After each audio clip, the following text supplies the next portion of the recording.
You are listening to the Dare to Love podcast with your hosts, Sonica Tinker and Christian Peterson, founders of LoveWorks.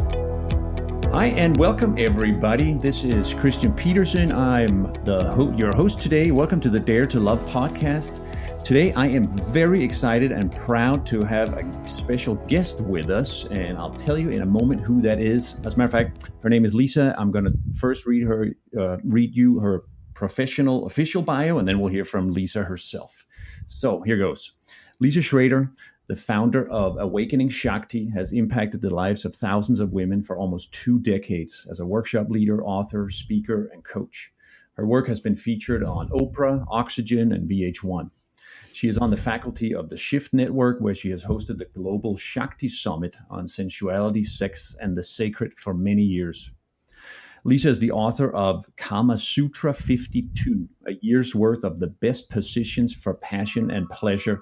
And if I might add, that particular book is on my bookshelf, and my wife and I have enjoyed it very much. That is hot reading. Lisa also hosts a podcast called She Source for practical and professional women who are ready to move from tapped out to turned on. Lisa is recognized as a professional certified coach by the International Coach Federation and has a private practice supporting clients worldwide. She lives a life rich with deep relationships, connection to nature, and abundant joy in the Sierra foothills of Northern California. And if you want more information about Lisa, you can find her at awakeningshakti.com. So big welcome to you, Lisa. Thank you so much for being here. Oh, Christian, I'm delighted to be here with you. Thank you for the invitation. Yeah, you're welcome. And hey, I'll just say that I can vouch somewhat personally for all these wonderful words, since I know you a little bit out in real life, and I have totally seen you demonstrate all that. Thank you. I feel the same way. I get to watch you and Sonica doing LoveWorks and daring to love in so many different ways. So it's just really, I'm excited. I'm excited that you're podcasting. I'm excited about your work in the world. I'm just very, very happy to be here. Thank you. And I'm thrilled that you'll get to share some of your brilliance with our listeners, because there's a lot. So we'll just pack in as much as we possibly can in our time together here. I wonder if you would start, Lisa, by just saying a little bit about what is Shakti and what is Awakening Shakti, and how did you land at that? So I first heard this word when my former husband and I started studying Tantra, and diving a little bit more deeply into this incredibly ancient, really spiritual path to living life and to loving. And inside of the tantric narrative, the big bang that started the world, if you will, sort of is this erotic cosmic connection between the principle of the masculine, which is known as Shiva, and the principle of the dynamic feminine, which is Shakti.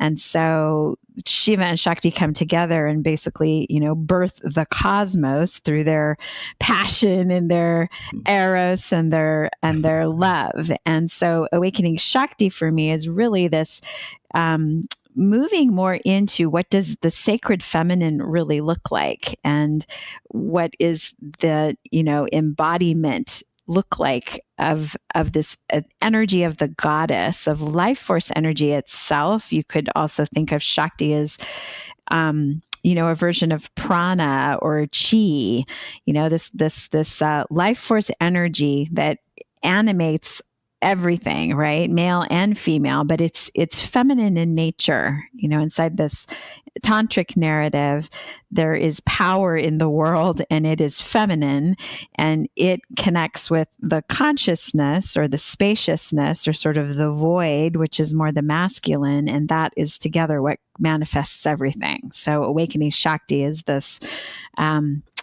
it's a big word, right? It's a really, really big word, but that's what I'm up to. That's what I'm curious about. That's what I'm exploring, and most particularly how that relates to modern day women. Well, that is exactly my next question. How does this relate, and why is it important to a woman living in the world we live in today? Well, as we all know, we're in a state in the world right now of pretty radical imbalance. And, whether we call that imbalance thousands of years of patriarchy or our relationship with the earth, which is where we, tend to extract from the earth in unsustainable ways, or if we look at the imbalance being that we very much have been trained and programmed to live from the neck up, that the mind or the head, also more associated with our masculine energy, is more important than our spirituality or our heart or our embodiment. And so the reason it's so important, and that I get so passionate about this for all of us, whether we're walking around in a male body or a female body, is that awakening more of our Shakti, you might think of that as also just more of our yin energy, brings us back into balance. And we need that so desperately. We need to have more balance with the way we engage with each other. I would offer with the way that we engage with the earth herself. Frankly, the way that we live our lives, we're, for the most part, in living lives, those of us probably that are listening to this podcast, where we're pushing all the time. It's about the bottom line, and it's about this sort of relentless energy towards making things happen and getting things done that gets very motivated for us just by our lifestyles, and how do we survive, and how do we make the mortgage payment, and how do we put the kids through school, and all of those things that kind of drive us pretty relentlessly through this more masculine lensing, what I would call the hypermasculine lensing. So Awakening Shakti is a way to start connecting with a different fuel source, a different relationship to our power, because our feminine makes things happen, if you will, much more through radiance, through receptivity, through being more magnetic, drawing to her what it is that's wanted. And particularly for women, inside of our female bodies, women are dealing with astronomical levels of stress, like twice the levels of cortisol and stress in women than in men right now. Same with depression. Women are much more prone to depression. Women are much more prone to adrenal burnout, adrenal failure, because we are not honoring what the female body needs. The female body needs these qualities that we might call of Shakti, that are like oxytocin and softening and feeling safe and feeling supported, and not, driving and being in that competitive, more masculine part of our energy all the time, but feeling like, oh, people have my back and we can do this collectively and together, and many hands make light work. These are more of the feminine qualities of the Shakti that are just so important, I believe, really for the survival of us as a species at this point. How do you figure the last part? Because the models that we're in are not sustainable. I mean, look what's happening to the earth. Look what's happening to our environment. Look what's happening, they're not sustainable to the body. I mean, just those statistics I just rattled off, it's almost like, I think particularly for women, we're getting taken offline right now when we most need to be online, right? We need women who are anchored also in the heart. I mean, we need human beings that are anchored in the heart, but, just to stay in the heart, and to be welcoming in more cooperative models. This is an antidote, I believe, to the models that have been so dominant through patriarchal systems for thousands of years, that are destroying the planet, that are creating war, that are creating so many of the problems that we see afflicting the world right now. So I think this is no small deal to come back into whatever this right relationship looks like, this inner marriage, it is absolutely critical for us. Everybody's doing that in a different way. I have my own version of that, and this is just my languaging around it. But Right. we clearly need to get out of these models that are so fueled by fear and violence and unsustainability and extracting and dominating. Like, these are just models that are no longer working. They're just no longer working. Yeah, I totally get that. And well, you speak so beautifully about these broad strokes of history and society. I wonder, like, what does it sound like if you make it personal for us? Like, Yeah. what does it look like on the very nitty gritty everyday life? Maybe examples from, I don't know, women you've worked with, their lives, or from your own life. What does it look like when you're not connected to this energy, or you don't have a balanced or awakened Shakti? How does it show up for in someone's everyday life when they get out of bed? Like, Right. Good. make it Yeah. real for us. Yeah. Great question, Christian. You are listening to the Dare to Love podcast with your hosts, Sonica Tinker and Christian Peterson, founders of LoveWorks. So, wow, so many different ways. For me, my real awakening to my Shakti came out of pain, which a lot of times our wake up calls come from very, very difficult situations. And so for me, being raised, I was born in the mid 60s and really coming of age during the first wave feminism with a mom who was very much a feminist and who had been going through her own divorce and, stepping into being a single mom. I got very steeped in these ideas of being self-reliant and independent and making things happen. And those were definitely strong suits of mine, and I would say still are. But they started really crashing for me when I started encountering places where I couldn't make things be different, or I couldn't change things. So for me, that was 2 miscarriages after the birth of my daughter that had me realize that, wow, like, I can be super healthy and fit, and I can be passionate about my desire for children. And there are forces that are larger than me, right? That I cannot control. And that was just completely devastating for me. I so wanted more children. And so that was one place where I just started to really look at, like, wow, okay, what if it's not about working really hard and making things happen, but there is a kind of surrendering, a trust. It was the beginning of my own spiritual awakening.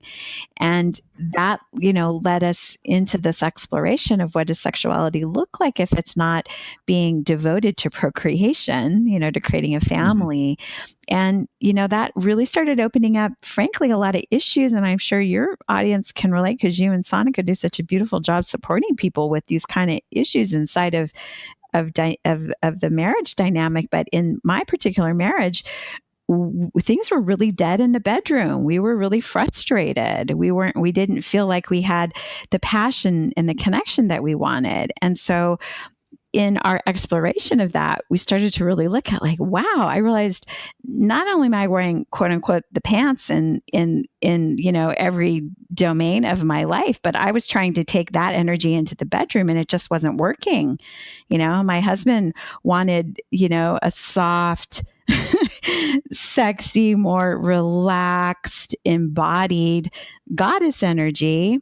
And I wanted a stronger, more initiatory, masculine energy, but we hadn't set up our life that way. We hadn't, we didn't know about that. We didn't realize that was one of the pieces. So that was just one piece where, in our exploration of Tantra, and things started to really shift for us. We learned to, I learned to start softening, and I learned to start, really being able to surrender a little bit more. It was really hard for me.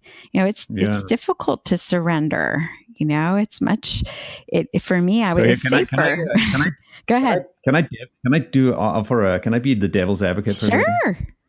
So if I'm just thinking, if I were a woman listening to what you just said about the example from the bedroom and saying, what was required was for you to be in a more surrendered or goddess or luscious role, I might say something like, well, hang on a second. Doesn't that doesn't that sound like just pandering to the masculine or patriarchal fantasy of, having women who come tap dancing in? Sure, right? In their lingerie or whatever. Yeah, Mm-hmm. doesn't that put us in the wrong direction if we're trying to create an equal place?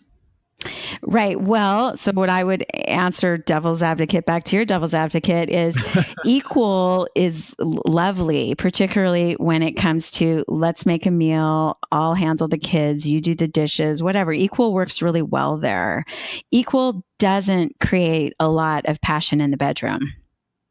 Right. Equal, in at least in Right. my relationship, was like, okay, so why don't you initiate sex? Well, because I'm not in the mood. Why don't you initiate sex? Well, why don't you initiate sex? Like, it was equal was like, well, I initiated it last time. And that's like that kind of 50-50 dynamic. It's not Right. sexy. And so I'm Yeah. not saying that, like, wearing lingerie is necessarily anyone's path. Maybe it might be more just whatever it takes. For example, for a woman who might want to be coming more into her feminine, it might mean movement or dancing. It might mean taking a bath. It might mean just being quiet and listening to herself. It might mean putting some kind of a costume on. Who knows, what that would look like for Right. her. Right. But it's more this inquiry of like, what helps me soften into more of my feminine, if that's your truth. Now, for some women, they're not interested in that, and it's fine. It's not a gender piece, right? It depends on more what turns you on. So if you can be in a biologically female body, and what really turns you on is being more in that like strong, initiatory, penetrating masculine energy, as long as your partner, whether that's a male or a female, really enjoys softening, you can have a lot of spark and passion there. But for me, I was longing to connect more with my feminine. I just didn't know how. And I Yeah. didn't trust her.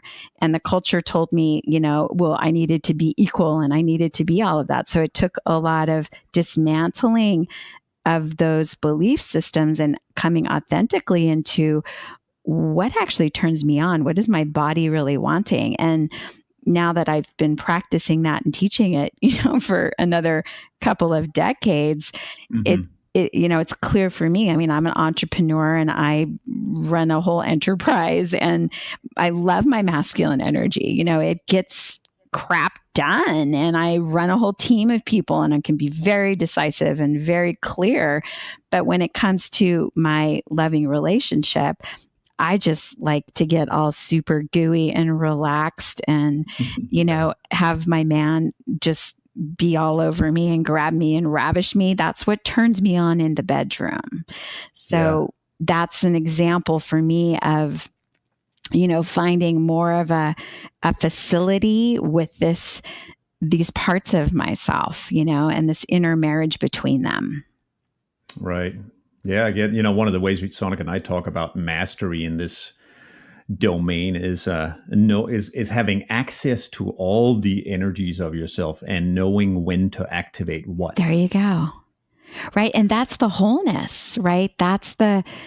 How beautiful is that? And I think for a lot of women, I like in my clientele, I have a lot of very high powered professional women, doctors and attorneys and surgeons and, entrepreneurs. And especially if they're a mom as well, like there's a lot of energy that gets put towards all of those things that we're doing and that we're creating. And that's beautiful. I Mhm. love to see those kind of powerhouse women, but the symptoms that they come with are very often like, I feel no sexual juice anymore. I'm Mhm. exhausted. I'm burned out. I can't attract the kind of partner that I want. I keep attracting these like super wimpy men, for example. And what's the problem Right. with that? Or I can't seem to sustain, a relationship the way I want to, or I'm not showing up as the mother I want to be. I don't have Right. like a close and intimate relationship with my children. And, Mhm. these to me are all, complex issues, but a lot of them we can pull back to like, wow, well, what if you brought literally all the power of your authentic feminine forward? And for a lot of women, they're like, well, what is that? What does that look like? And that is I was Shakti. I was going to ask, we have a lot of women that come to us and they tell us similar problems that you just mentioned. Either one is, for women who are in long-term relationships or married, like there's not much happening in the bedroom, the energy is flat. Mm-hmm. Or single women will often tell us somewhat like what you just said. The men I meet are just backing off or too wimpy or not stepping up. Like, so where do you tell these women, where do they start? Yeah. If you were to tell them something practical that they could start with, I know, we're not going to get into the entire story here. That's okay. But where could they start? Well, so first of all, start with the desire. So, I mean, the first thing I would say right there is, yes. So maybe your marriage feels flat or you're attracting the wrong kind of men. Great data right there about what the contrast is. So that's good to point you towards what it is that you really want. And so that's one thing and I know that can be difficult. It's like, oh, but that's so painful. But like really to move into the desire has a frequency, right? And when we can just be with the frequency of the desire, it's got like magic miracle making energy in it. If we can just like, I really want what you want.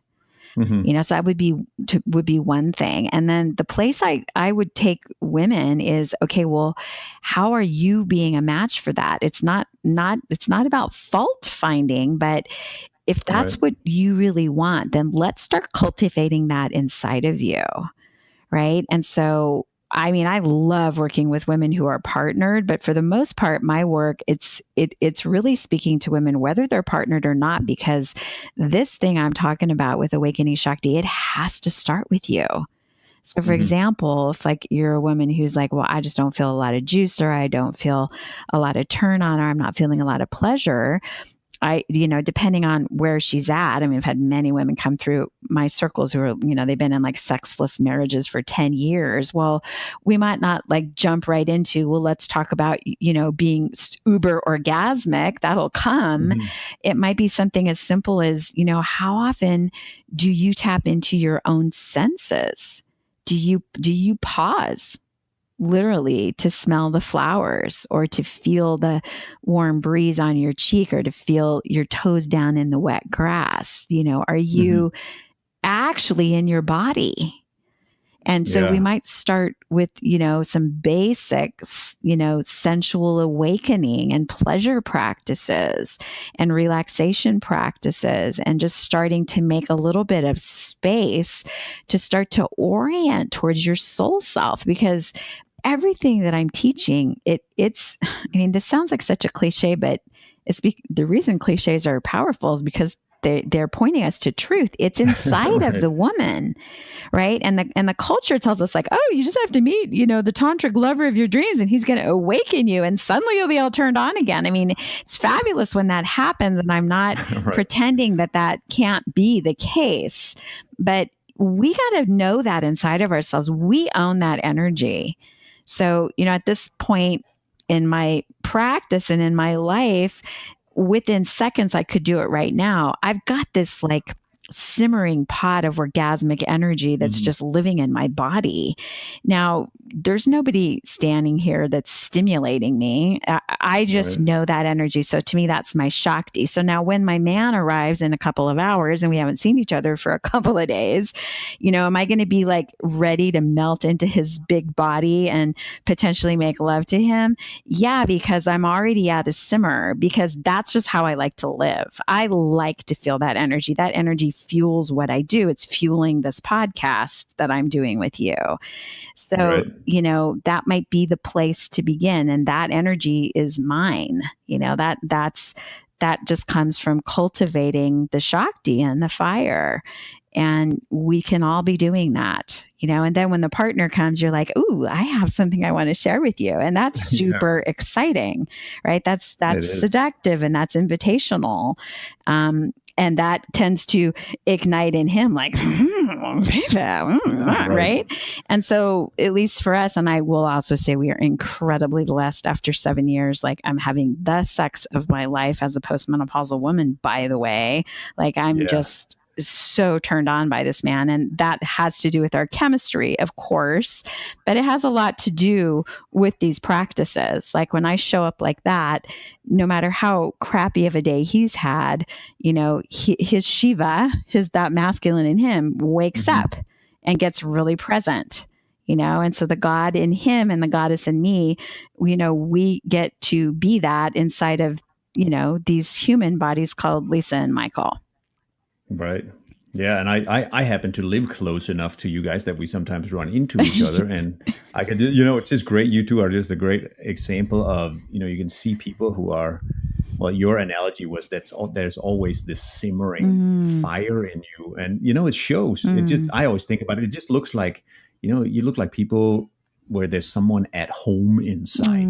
Thank you, Chris. Where the lights are on. Yeah. And we certainly see, we help a lot of people too who are, who for whatever reason for a long time the fire has died inside, or at least it's become such a tiny pilot flame that it's almost not. Yeah, it's almost like available. A breeze could blow it out. Yeah. And from that place, still trying to attract like Mr. or Mrs. Perfect, but it's just not happening from that place because the people they seem to be a match to are also people who tend to have a very low burning pilot flame. Yeah. And I just also want to offer right there because it just made me think of it. And I think this is true for men too, but I know for women, again, we go outside of ourselves and we shut that down because we say, well, I'm getting too old or I'm too gray or I'm too wrinkled or my boobs are too small or I need to lose 20 pounds. That's classic, or 40 or 50 pounds. Right. Sure. And like, there's all of these reasons that we don't let ourselves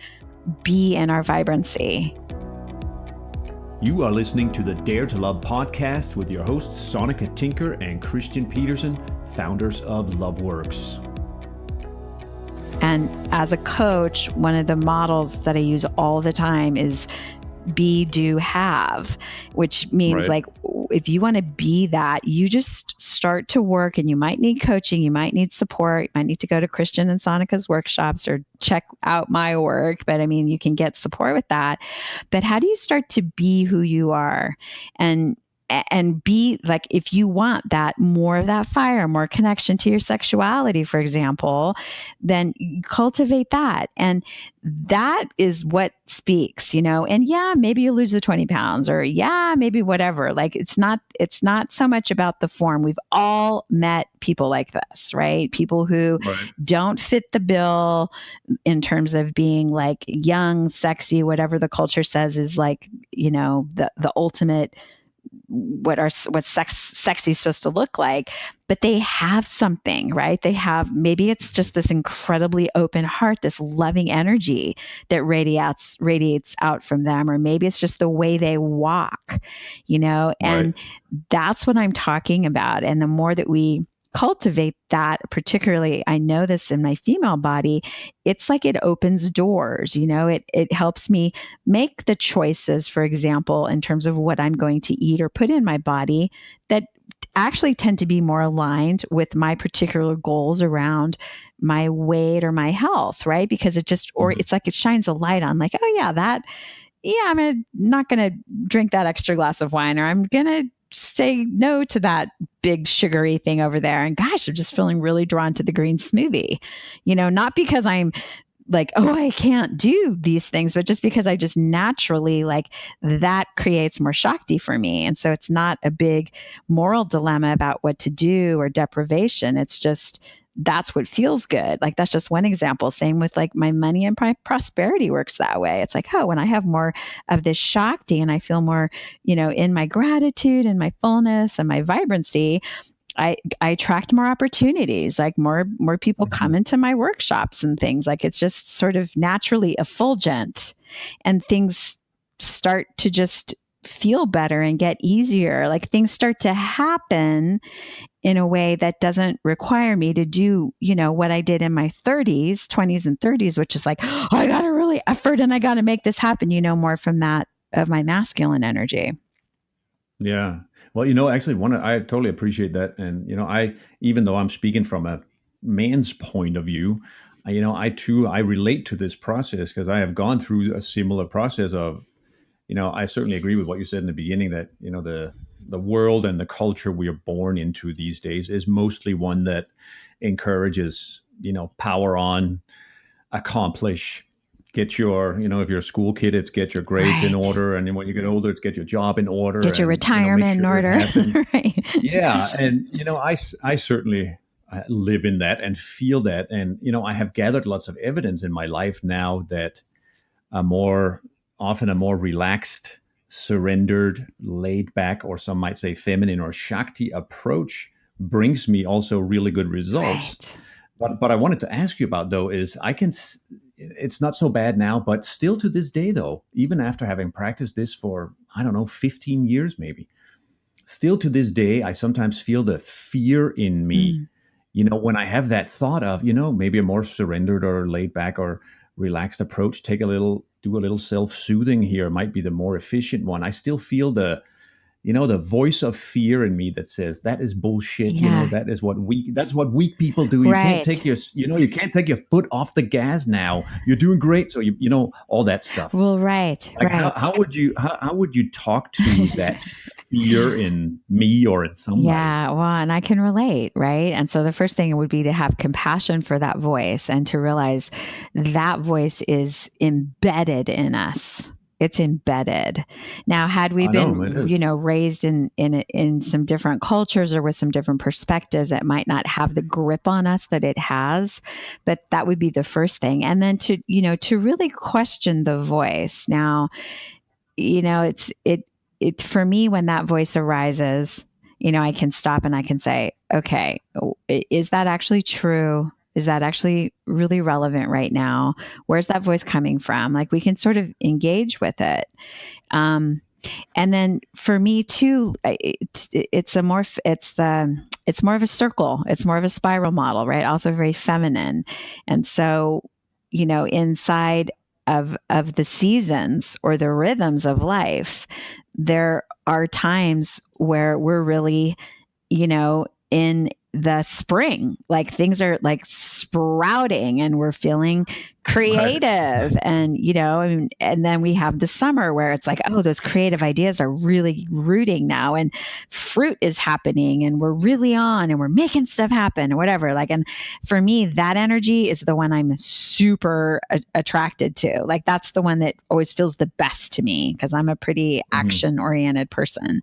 But then, the natural thing that comes after that is things start to die, right? The autumn comes and everything kind of gets composted and there's a feeling of like letting go and loss and sometimes like, I don't know who I am anymore, and that can be, that can be disorientating. And then we have the winter where everything feels really empty and there's like nothing happening. And it appears that things are dead because we can't feel that there's still life way down under there. It's like under ice. But these seasons, these cycles, that is the wholeness. That is the circle. That is what life is. So when we live in cultures, and that voice you're talking about to me lives totally in that summer season, right? Where it's like, just work harder. Da, da, da, da. But if you're actually in a winter season, and this could be a winter moment in the cycle of the 24 hours of your day, it could be a winter season in terms of your life, you're empty nesting suddenly, or you're in menopause, where just like everything's kind of that you knew is going underground and something's going to get reborn, but you have no idea what it is. This whole identity of mother, for example, is just like, and procreative woman with leading with the moon is suddenly done. Like these are winter moments. And so when that voice arises, if it's authentically a winter moment for you, it would be foolhardy to just jump into activity. Just like it would, you wouldn't go out in winter and say, I just got to chip the ice away. I got to get the seeds in the ground. We got to make something happen. It's like ridiculous, right? But isn't that crazy how we do that with ourselves? So I think part of Shakti and part of, the sacred feminine and what we've lost in modern day culture is just right? Of course. Like when I speak about it in terms of the seasons, we can all go like, of course, so right? Obvious. And so when the body's like, could you stop, please? Could you please stop? I'm tired. or I need water, or I'm not feeling creative. Stop trying to make me write a novel right now. I have no clue what the words should be. And we can honor that. That's befriending and coming back into, you know, the more the divine mother energy, I would say. And the result of that will be that I promise you it will come back around again. Yeah, that's awesome. Hey, I know you mentioned the roles that, you know, the roles that women step into at various times in life of mother, lover, leader. And I know you offer a program that play with those roles. Can you say some more about that? Thank you. Yeah, those archetypes. In fact, that Lover, Mother, Leader program is beginning shortly in my world. It's the first time I've offered it in a year. So for me, the lover energy we've been talking a lot about in this conversation, Christian, and that's the body. You know, that's the life force energy, the way that Shakti presents itself in terms of our passion and the soft animal of us, the earth of us. And so that's the lover energy. And then the mother energy takes us to the heart. So for me, I don't just mean mother as in a biological mother. I mean how we mother our careers, how we mother our gardens, how we are focused on loving and growing things to fruition, right? That's the mothering energy. And then the leader for me is really connected to soul, right? And that we're not looking outside ourselves always for, oh my God, what am I supposed to do? But when we can get quiet, you know, and whatever our spiritual practice is, and particularly connect with that still small voice inside, it always has the answers. That's the guidance. That's the true guidance. And that's what I endeavor to embody in my leadership. I can't say how other people lead, but I can say that I'm committed to being integrous and authentic with, you know, you could even say my heart path. That's how I'm leading. So Lover, Mother, Leader is really my shortcut for the core of what I teach in Awakening Shakti, which is how do we really get more embodied in the body, move more from the heart, and stay really tapped into this internal guidance system of the soul. Yeah, wonderful. And what is the best way for someone who's interested in that to find more about that? Come check out my website, which is awakeningshakti.com. And Shakti is SHAKTI. There's just a wealth of programs there, lots and lots of free stuff if you just want to kind of dip a toe in. I have a membership program. And if you're interested in really jumping in for a deeper dive into the core of this curriculum, then the Lover, Mother, Leader program is opening as well. So, yeah. Yeah, wonderful. Thanks for sharing about that. Thank you. And hey, and then one last thing before we wrap up here, Lisa. What would you, if you had like one thing you could offer to women in particular listening here today, like who's someone who, you know, lives in this modern world, might be feeling a little stressed out about the million duties and obligations that we all have. What would you tell them? What would be your message to a woman like that? I would just, if these words lover, mother, leader work for you, just take a couple breaths in each one. So like, you know, to me, that's a practice I do throughout the day is like, what does it look like to really honor the soft animal of me? Like what's going on with your body? Right? Instead of pushing it, like what's it longing for? What's your heart telling you? You know, what needs to be mothered there? And what is your voice inside, your soul voice? Really, how, you know, can we quiet enough to listen?